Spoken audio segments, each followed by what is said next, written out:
Let's talk about this advice you always hear about called celebrating the wins, right? It's about celebrating the small steps, the initial steps towards achieving your goals, and why that's so important. But let's be honest right off the bat, sometimes you don't do that. And that's why you need to watch this video. And you and I both know that there's so many days that you actually do a good job. You go out in the world, you knock off your to-do lists, you do 2 or 3 things that stretch or push you, you add some creativity and flair to the world, and you feel like at the end of the day, you know what? I did a good job today. And you kind of like, maybe you have a glass of wine to celebrate, or you eat your favorite food, or you take a walk and you brag with your friends, whatever it is for you. At the end of the day, you feel pretty good about yourself. But there's also plenty of days where you actually do the same thing. Achieve those to-dos, make an impact, like do your thing, but then at the end of the day, you just go to bed and you don't really notice that you've achieved something. And here's what this is about and why this is so important. So many people deserve to feel so much better about themselves. They deserve to feel stronger and more capable and more confident, but they don't because they're waiting for the big, huge win before they ever allow that win to be integrated in their identity, right? They might win a couple of games, but they didn't win the championship, so they never let themselves feel like a winner, right? They do a good job a couple of days at work, but no one said, great job, and no one gave them a raise, and so they go home and they're like, they don't feel it because they're not allowing themselves to feel the wins. But we know from psychology and we know from goal attainment theory that unless you're starting with those small steps and giving yourself credit for them, the odds are you're not going to go on to the next steps that are bigger and bigger and bigger because your identity is still at the beginning stage, right? If you always feel like the beginner at something and you never feel the competency gains that comes from accomplishing and moving forward, but giving yourself credit for it, you're not likely to take on the bigger things in life. So check yourself on this one. When's the last time you really gave yourself credit? When's the last time you really celebrated just a small little thing? And comment below, what was that thing? What did you do? What was the achievement or what was the step you took and how did you celebrate? Did you go out to dinner? Did you tell your spouse about it? Did you write and journal about it? Did you put something up and frame it? Like, what did you do to celebrate that you were beginning? Because I bet if you're watching this, there's probably some part of your life right now you feel like it's in maybe like transition. Your career is changing or you want it to change. Or your relationships are in transition, or you're in transition of your health. You're trying to get healthier. Something's going on. And so those little steps you're taking, are you celebrating them? Well, here's 3 ways that maybe will help you think through it and do it more often. Number 1, you need to have what we call a reflection schedule. I know, stupid fancy phrase, but you need to have a reflection schedule. If there is not a set time in the week that you sit down and you think about the wins that you had during the week, you won't do it. I mean, you'll be one of those people who do it on December 31st when you're looking back at the whole year and you're like, what did I do this year? Oh, I can't really remember. Do I feel good about this year? I don't know, right? You know what I'm talking about. So you need to have a weekly scheduled block time where you think about the week with the sole purpose of asking, what did I do well this week? What do I achieve this week? What went well this week? What good things happened that I didn't even anticipate? What good things did I do?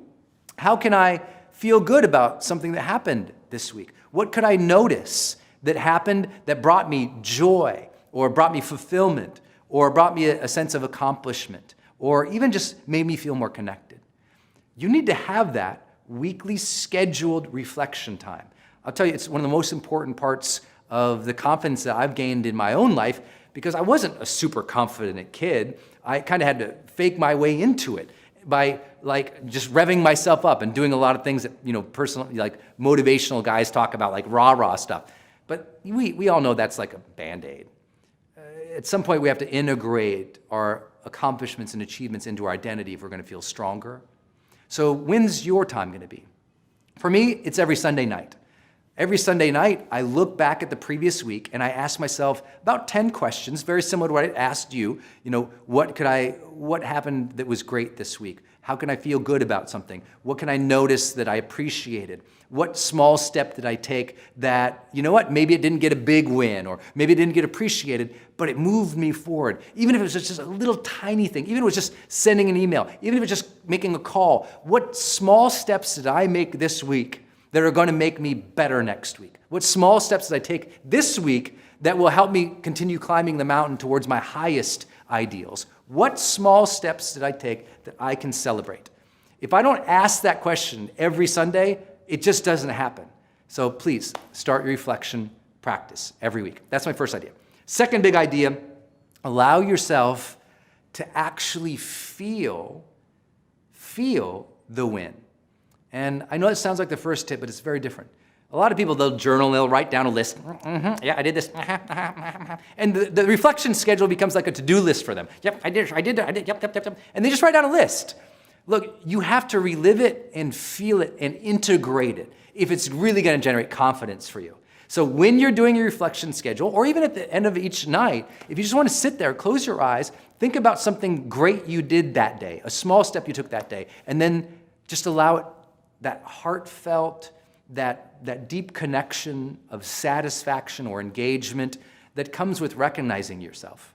I know it sounds silly, but a lot of people, they take selfies all day, but they really don't know who they are.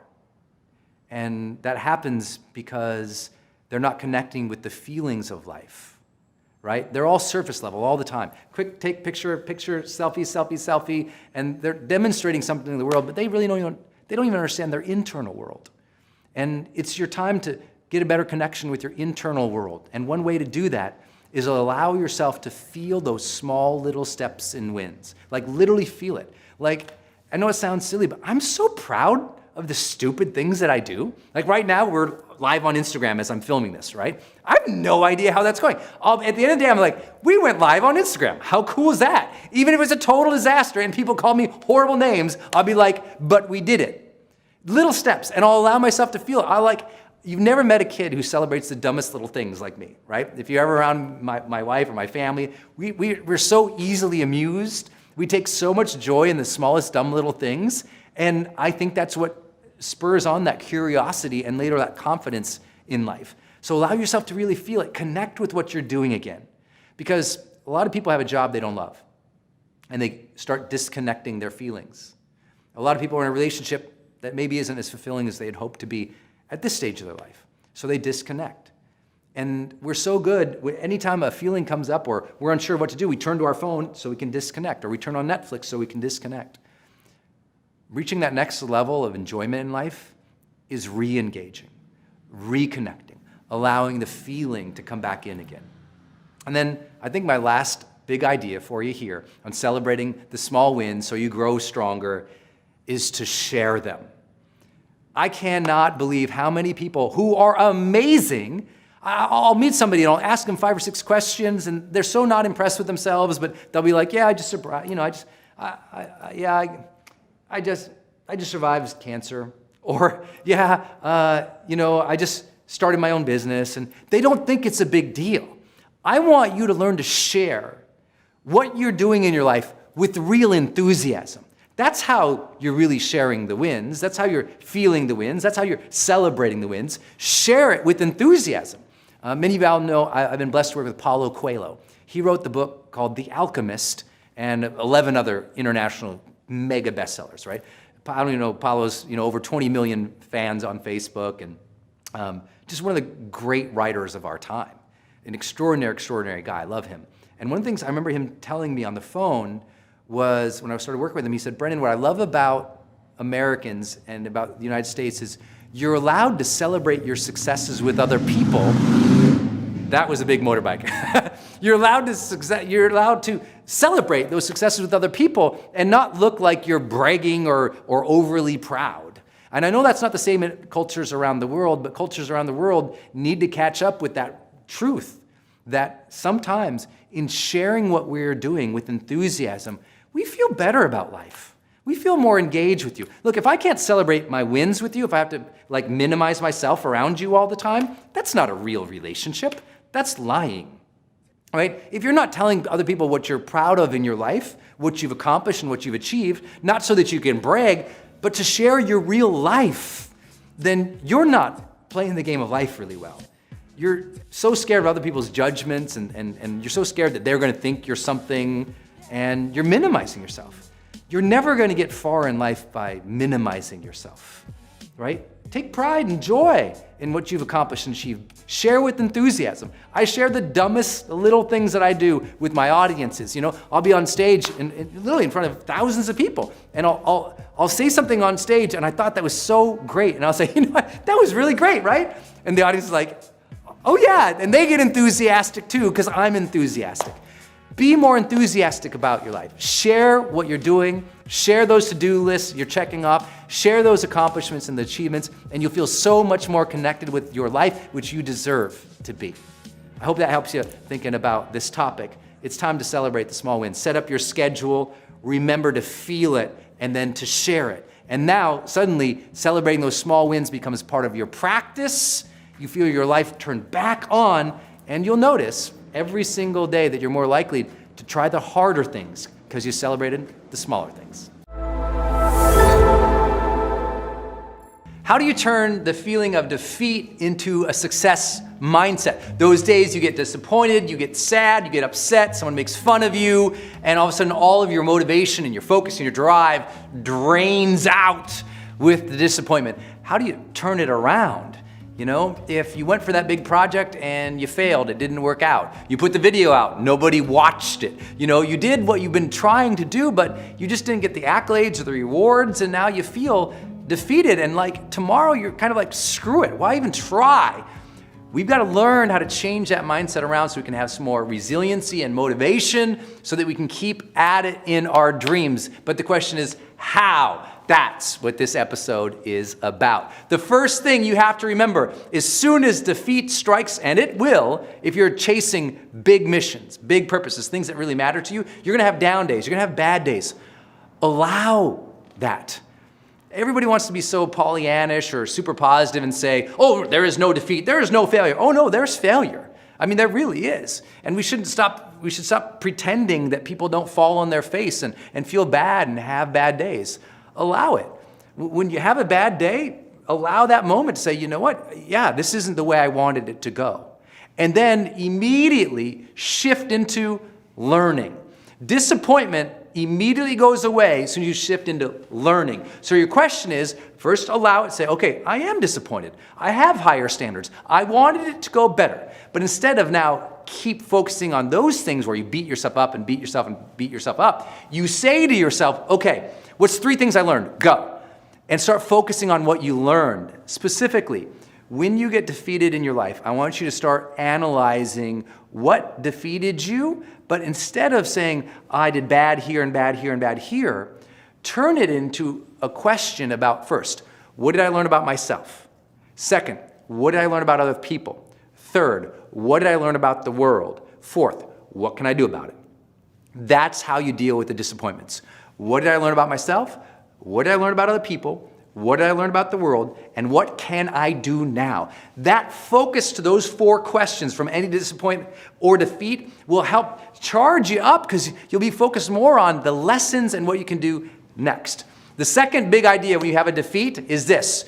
Immediately that day that you got defeated, I want you to take 3 action steps, no matter what those are. Sometimes the 3 action steps are, okay, that didn't work out well, send an email to my team explaining or apologizing. Sometimes the action step is to call somebody, send a note to somebody, send a text. Sometimes the action step can simply be stop at the grocery store, get my favorite meal, so tonight I feel better about myself.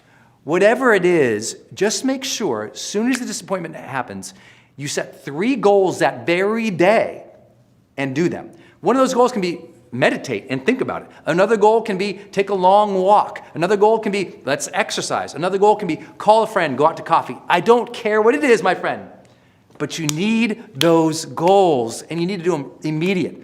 Because here's the thing, the more momentum you have, it doesn't matter toward what goal.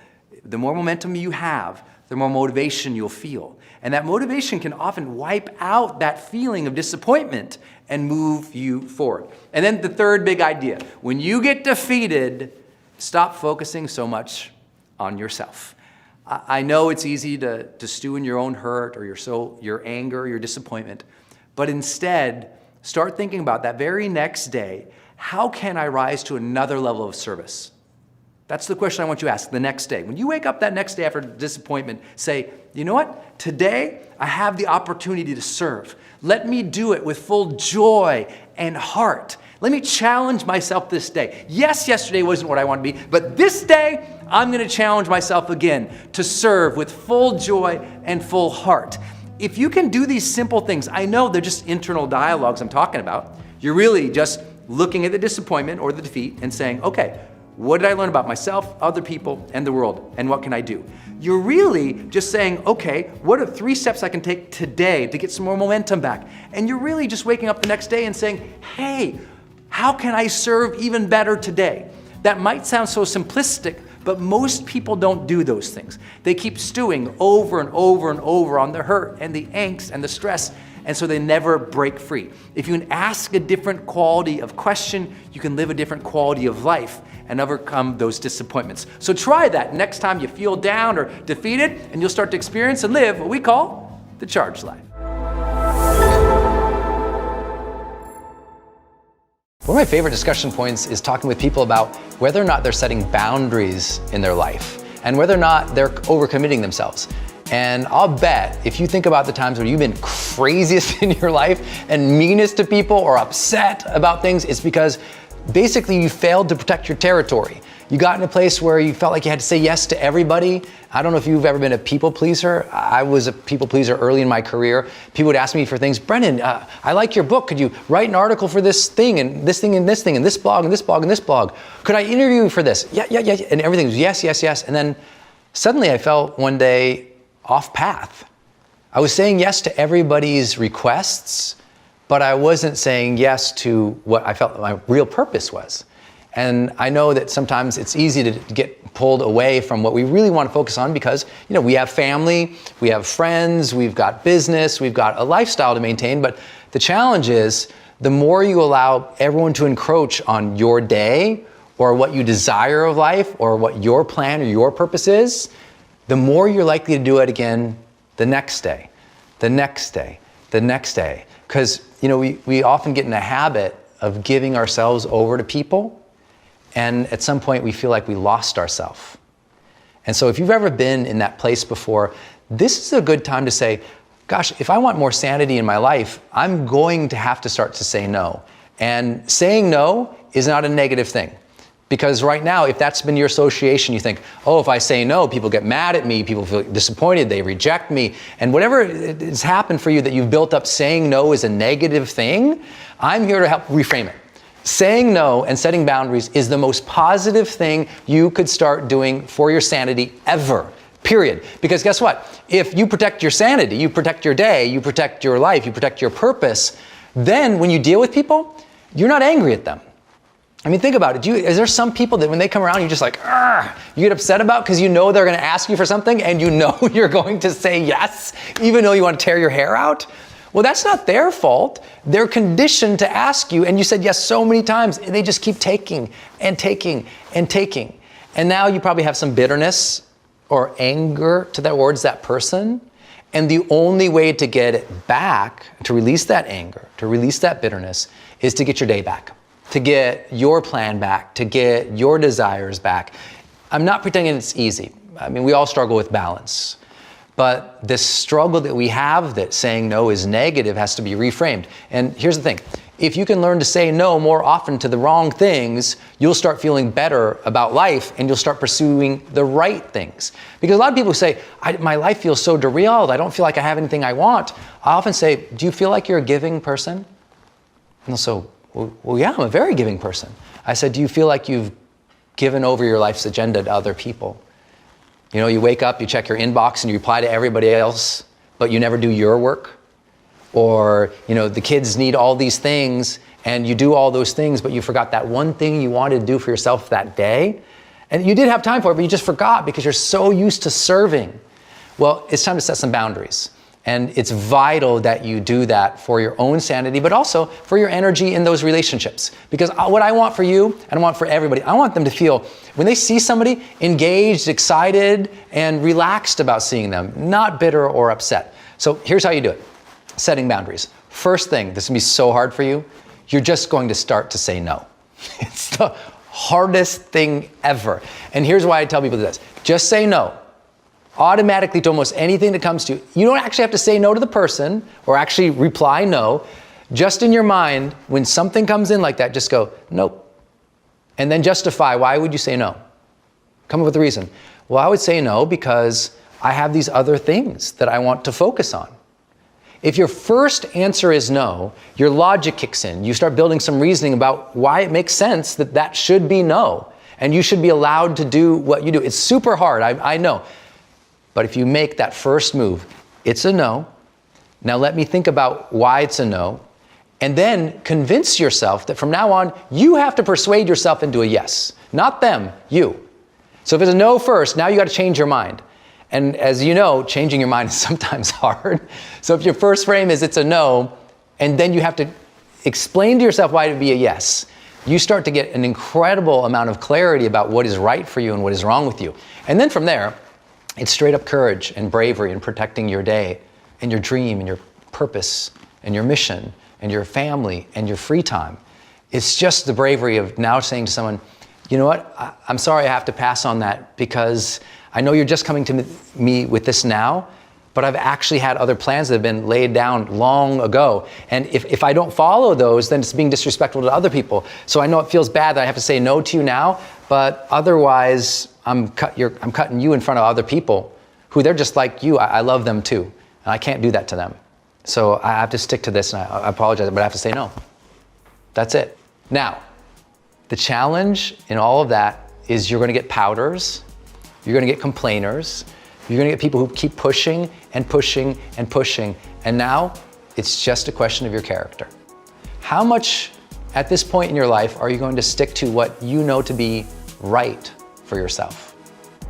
Because sometimes we go through a couple years or a couple decades where we know it's right for ourselves, but we're giving, so we give ourselves over to other people, and we end up in a life that doesn't feel right. And I would just say, if you struggle with saying no for so long, please give yourself that gift. Today is the day you're gonna be comfortable saying no.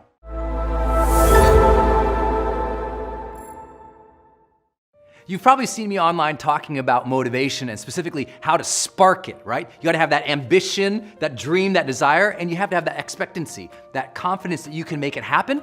But how do you sustain motivation over the long term? Not just spark it so you feel good each morning, but I'm talking about a series of years, right? Have you ever had a period of your life where it just was like years of major progress, major breakthroughs, major kicking butt? What was going on then? And if you've never had it, what's the magical thing that those people have who do have that? Here's what they have. They have the ability to sustain motivation. Now, I've been blessed to spend 20 years studying the science of motivation and high performance. And in that process, I've gotten to work with some of the most well-known celebrities, influencers, politicians, people who are moving the needle of the world forward. And in that process, I've also been able to serve over 1 million online students on this topic. So I know for sure how to help you in this area. To sustain motivation, you have to do two things you probably already know. First, you have to focus. Now, before you turn off the video or go to the next one, listen to this. A lot of people have that initial desire, but they don't look at their goals every single day. They don't revisit every single, let's say, Sunday and say, how did I do this week? How did I do in my health, in my relationships, in my career? How did I do with my finances? How did I do with any other goals that I set up? You have to have that daily discipline to look and focus on what you're doing, and that weekly review. You also have to have the ability to avoid distractions. One of the reasons people love my book, The Motivation Manifesto, is this teaches you how to set boundaries, how to say no, how to push away distraction to own your life again. But here's the deal. When you're focusing on something and you're really dialing in, it also brings your full presence into something, so you perform at higher levels. The second thing you need, outside of focus, to sustain motivation, is everyday effort. It's the reason you have to set up habits. It's the reason you have to have a daily routine, a morning routine. It's the reason you have to make sure you have a checklist of to-dos each day. I know that sounds so basic, but here's the funny thing. A lot of people think they'll have motivation one day, then they'll put the effort out. It's like motivation first, they think, then effort comes. The motivation inspires the effort, right? It's actually the opposite in the science of motivation. It's with daily effort that motivation comes. I like to tell people this: with momentum comes more motivation. Don't wait for the motivation to go out and take action. Actually, take action first, because just a little bit of progress, a few quick wins, drops dopamine into the brain. We start feeling good and rewarded for our behavior, and suddenly we find ourselves more motivation. So here's the thing: set 3 goals each day. Knock off each of those 3 goals. If you just did that each and every single day, you'd start feeling more personal power and you start getting ahead. Reveal uncertainty. This one is the opposite dynamic of how I used to think of confidence, right? We think of confident people as people who are just like, bum, you know, it's like Wonder Woman, right, is confident. We think of Superman is confident, who just knows everything. Really what it turns out to be, high performers are listen to this, high performers are a lot less Superman and a lot more Clark Kent. That's what it turned to be. In all the research, with millions of data points, in all of my conversations, high performers were much more likely to reveal things like, I don't know. Things like, I'm unsure. Things like, how do you think this should go? Things like, could you kind of help me with this? Like, high performers literally explicitly share that they don't know how it's going, they don't know how it's supposed to go, that they need some help, that they need some mentorship, that they need some guidance. That's confidence. Confidence is not holding back the deck of cards of your weaknesses.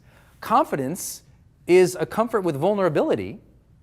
And when people say vulnerability, they often don't know what they mean.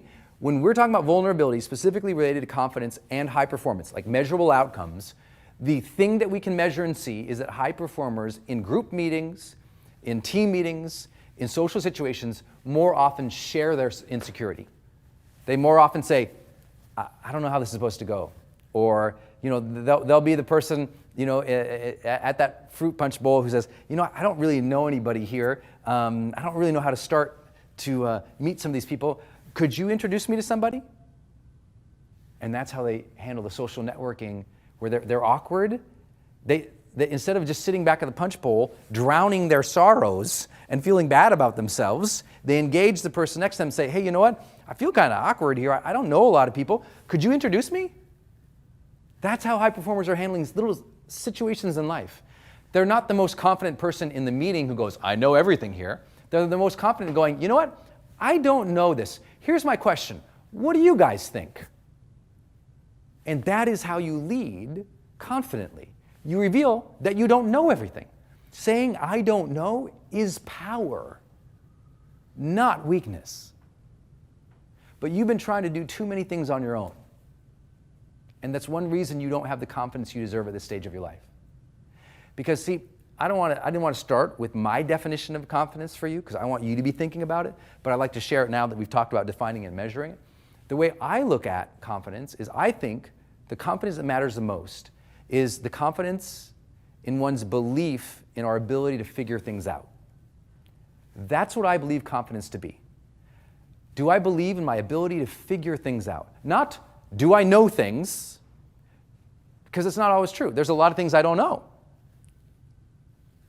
But do I believe in my ability to figure things out? Now there I'm confident. But not because I'm smart, because I'm good at asking. I'm good at saying, you know what? I don't know how to do this. What do you guys think? And I hope this is settling in for you, because sometimes your confidence is so low because you think your confidence is correlated with what you know versus what you're willing and able to go figure out by revealing that you don't know. Got it? Next big practice for you that will really help is small changes plus integration. This one comes from my wife. If you didn't know, my wife opened 2 exercise studios throughout her career, very, very successful at it, ultimately sold them. And today, literally this morning in the car, I said, okay, I'm going to teach this thing on confidence. Like, what would you teach, honey? She's led lots of big teams and had an extraordinary quality of life. And I said, okay, well, tell me what would you say? And she says, well, to gain confidence, people need to make small changes. Not always go for the biggest thing, but make small changes and see themselves making those changes. And then integrate that into their identity. Integration, if you heard me talk about it, it's a big topic in high performance. It's one of the reasons successful people often don't feel like successful people, or successful people don't feel confident because they've never integrated the wins, the W-I-N-S, wins. They've had a lot of wins in their life, but they never stopped and said, wow, I really appreciate that I got a little better today. I really appreciate that. I put myself out there. I'm proud of myself for trying here. You know what? I am a little stronger because I did that thing. To acknowledge that you've gained some strength is everything to confidence, isn't it? Write it down. To acknowledge that you gained some strength. Look, if you had 2 kids and you survived, you've gained some strength. You get a little more confidence in life. I mean, come on. What else do you have to be through? If you've already made some money in your business, but it's always more, and you never stop to go, wow, I really came from nothing. I made some money here. And you never integrated the win in your identity stays the same level over here, even though you've actually accomplished a lot over here. And I see that all the time. It's why I see people who are the same level of confidence in their 20s and 30s, and now they're 50 and 60 leading other people, but they're completely racked with insecurity every night. They feel like crap. They don't know what they're doing. And I'm like, oh my gosh, you should have so much more confidence. You should feel good about yourself. Integrate some of these wins. So what small changes could you make in, let's say, the next 30 days that you could celebrate? Simple, small ones. Like if you just did little things, like maybe, you do 5 extra reps at the gym, or you stay for 10 extra minutes. Or at work, you decide you're going to share 1 new idea a week.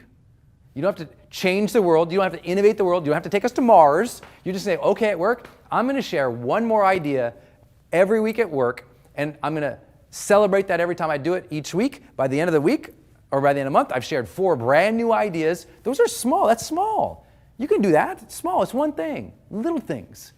So think about your health. What small wins could you have in your health? Maybe next time you go to the grocery store, you just don't get the bag of chips. And that's a small win for the day because that prevents you from eating the whole bag of chips tonight or tomorrow. Nothing against chips, so don't attack me But I think it's really important that you identify in your health, as a parent, in your career, what are some small changes you can make? It doesn't have to be a big global brand change. It might be 1 more little thing that you do. And then that 1 more little thing that's important for you to log it, to recognize it, and integrate it so that you're getting stronger. If you don't acknowledge it, you can't get stronger.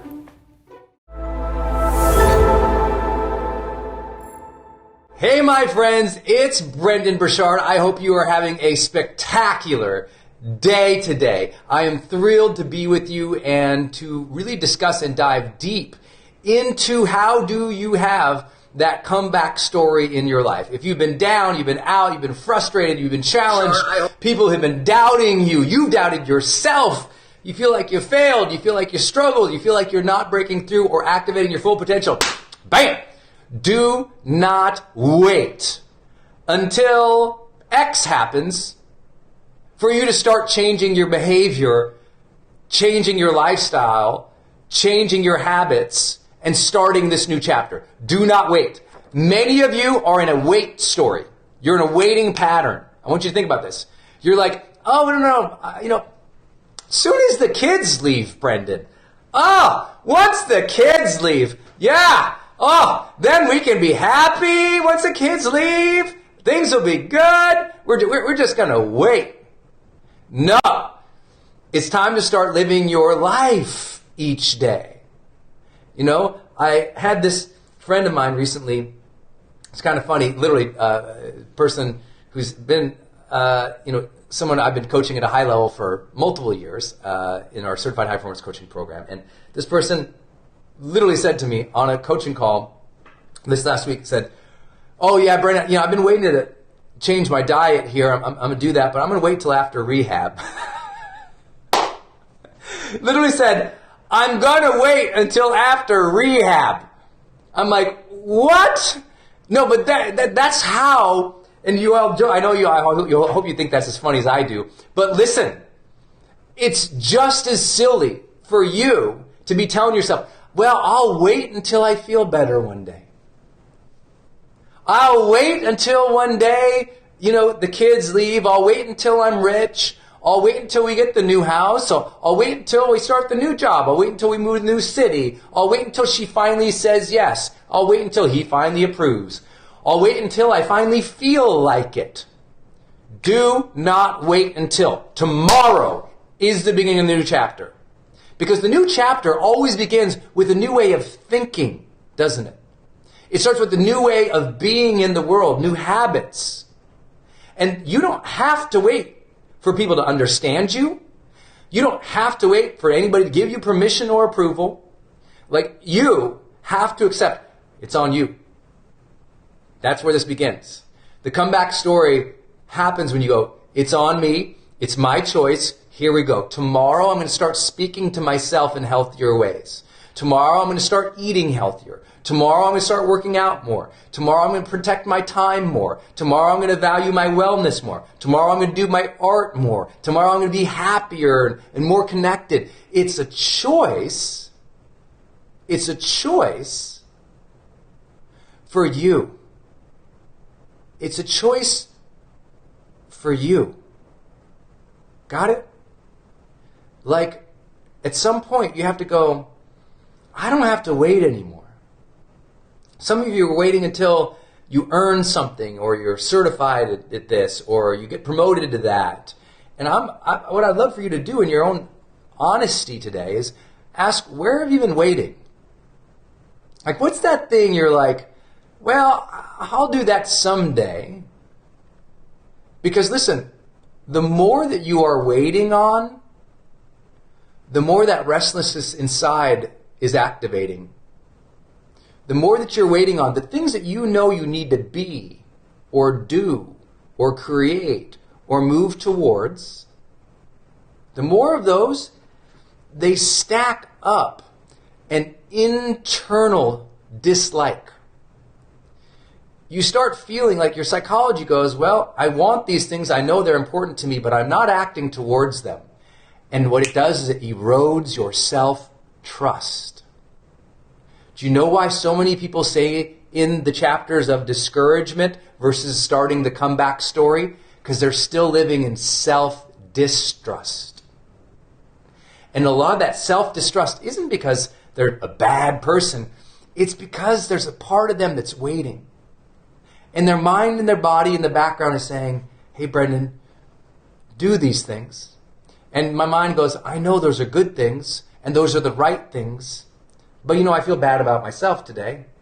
So instead, I'll go watch 3 seasons of something on Netflix. You know what it is.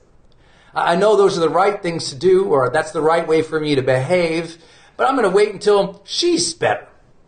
You know what? It is nice to be nice, but I'm not going to be nice because look at her behavior. So I'm going to be an ass just as long as she is. And your back of your mind goes, but that's not congruent with who you are. Why are you acting and behaving to somebody else's level and waiting to be your best self? The reason so many people live in the discouragement story versus the comeback story is because of self-distrust. They're not doing now what they know they can, should. They're not being now who they can and should. They are not moving forward like they know their potential is capable of. And inside, it's like every single thing that you're waiting on that you know you should do is one more layer of distrust in your identity. And you stack up enough waitings on somebody, things they know they should do, waiting to live their life, waiting to speak well to themselves, waiting to start the diet or the nutrition plan or the healthy activities, and their brain starts distrusting themselves. Says, you know what, I can't count on you to do the things you know you should do. I hope you guys get what I'm talking about. It's a way of hurting ourselves, is waiting. The longer you wait on the decisions or forging the character that you know you should do, the more hurtful it is to your character and your identity. Now, I know some of you come here for a lot more motivation than that, but I do believe that my role as your virtual coach is sometimes to have you look at yourself and be honest here. It's hard to start your comeback story if you can't trust yourself to wake up tomorrow and do the things you know that are right for your life. That means some of you, you've been waiting to have that difficult conversation with your spouse until never. Some of you have been waiting to ask for that thing you dream of at work until never. Some of you have been waiting to start that business or that new book or that new endeavor until never. Now you tell yourself, no, until you know these things. And what you're telling yourself is, I'm going to wait until all the perfect things completely line up. When it's all perfect, then I'll go. And your brain goes, you are so full of crap. You know you're waiting because you're scared or you're mad at yourself or you don't trust yourself. So what are you doing here, brain? You're lying to yourself, and then your heart, your spirit knows you can't trust yourself, and that's why you're not being more decisive in starting the new story and the new chapter. And listen, I know I'm teasing a little bit here today, and I try to poke fun a little bit, but I spend my life with people who are literally paying $500,000 or more to work with me. And I cannot tell you how many times this is the issue for them. And you would think, oh no, if they can afford that, they must not have this issue. I'm here to tell you, everyone has that issue. The people who I coach on the covers of magazines, my friends, they have this issue. When I was down and out and my worst of myself, I had that issue. I know you all have that issue. We all do things that create self-distrust inside. And so do not wait. Do not wait until the perfect things. So what I'd love for you to do is you got a journal here today. And I hope you have a journal somewhere, a piece of paper, napkin, write it on with lipstick on the floor if you have to, or wherever you got to put it. I don't care where you got to put it, ladies and gentlemen. What I'd love for you to do is write out the do not wait list. Right? Do not wait to say I love you to my spouse, even though you might be in a fight. Do not wait to start writing that book until you're rich and you have all this time. Do not wait to create a better relationship with the kids until they're more mature. Do not wait. Have that do not wait list, because it's a hard one, and I know I can see it. John Baptiste is saying oof, and Kimberly's saying darn it. I can see you guys. I'm here with you, But write out that do not wait list. I was like, do not wait. And it could be simple things, dream things. I literally wrote one time, maybe a couple months ago, I wrote, do not wait to move to the place that you would love to live and create every day. Now I'm in Puerto Rico. Do not wait to get yourself healthier just because, you're busy. Do not wait. I think a do not wait list can be really great. Really great. Really great. Don't wait until everything's perfect, my friend. The new chapter, that's today. Discouragement story, comeback story. Comeback story starts with asking, where have I been waiting? Because my body, my mind needs to trust itself. I need to trust myself to take action towards the things that matter the most. That's principle number one. Principle number two. Here we go. We've got to go from victim to role model. The biggest shift in many people's lives, the ultimate comeback story begins with this one. It goes from, you know what? They took advantage of me. This wasn't fair. I don't like them. It was just, terrible. And listen, I am not here to say that what you have been through in your life was not significant, awful, tragic, hard. You know what? I hate when people do that. They try to say, oh no, what you've been through, that's nothing because everyone else went through all these other things. Now, I appreciate the perspective, but if you had a hard time in your life, you had a hard time. Maybe you weren't equipped with the coping mechanisms to deal with it, or the maturity, or the support. Maybe somebody really took advantage of you. I get that. Trust me. But I'm here to say there is a mental shift that goes from victimhood to survivorship, but then to being a role model. The greatest comeback stories happen when someone goes, you know what? I need to overcome this because my kids are watching. I need to overcome this because my team's going to see how I deal with this. I need to overcome this because everyone else is expecting me to blame, stop, and freeze. And if I rise up, maybe I can be a story of inspiration for somebody else, even if rising up is so friggin' hard. You know? Even if rising up is so hard, I know that rising up might inspire someone else. Because if you can't inspire yourself for yourself, some of you will do more for other people than you will do for yourselves. Isn't that true? Some of you will do more for yourself for other people than you will do for yourself. So I always tell you, if you are down and out, that's why I always say, ask who needs you on your A game each day. It's a card right next to my computer. Who needs me on my A game today?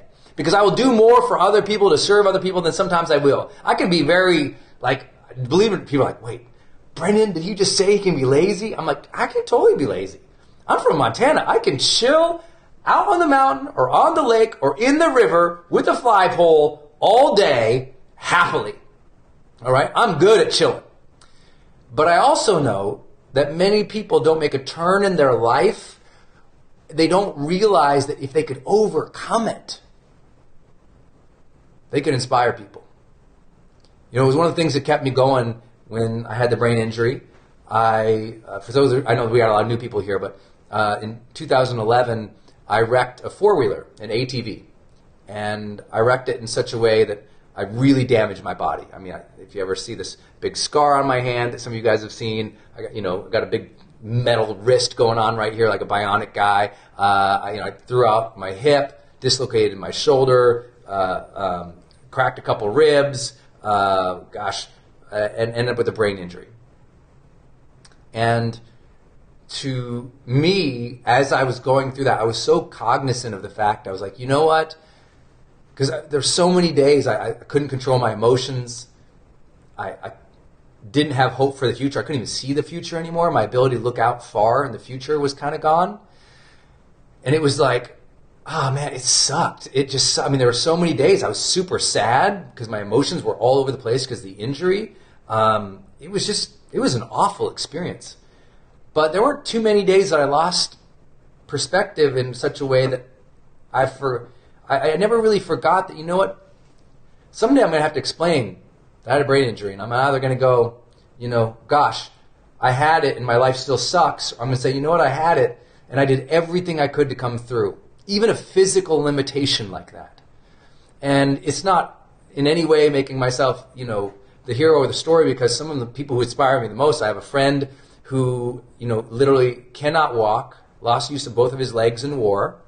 And he's one of the champion wheelchair basketball player guys, right? And, for years and years, he was miserable and sad and hated himself.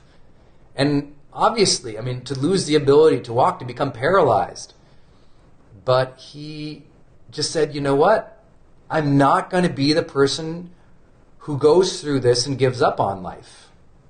I'm going to get the training, the support, and do the work to try to lift myself into something, because it's the choice we get. We're going to give up and check out, or we're going to work hard and rise up. That demarcation line, discouragement to come back. Give up, check out, or engage, rise up. One thing we know from the world's largest studies of high performers is they always say they're fully engaged in their experience. And I always love that. It's because we're either avoiding things or running from things, or we are engaging it and facing it head on. But what lifts us is when we can go, you know what? If I pull through this, man, it's going to be a good story. If I pull through this, man, some people are going to see this and be inspired. If I pull through this, okay, something good is going to happen. You know, I don't pretend that it's easy, but I do pretend to tell you that you got a choice. You're going to stay with this story where you're down and out, people took advantage of you, and you're going to relive this one and play it forever and relive those old chapters over and over, read them over and over and over and over and over again, or you're going to start telling yourself a new story, that you got an opportunity to rise and be the role model for someone who's going through the same thing.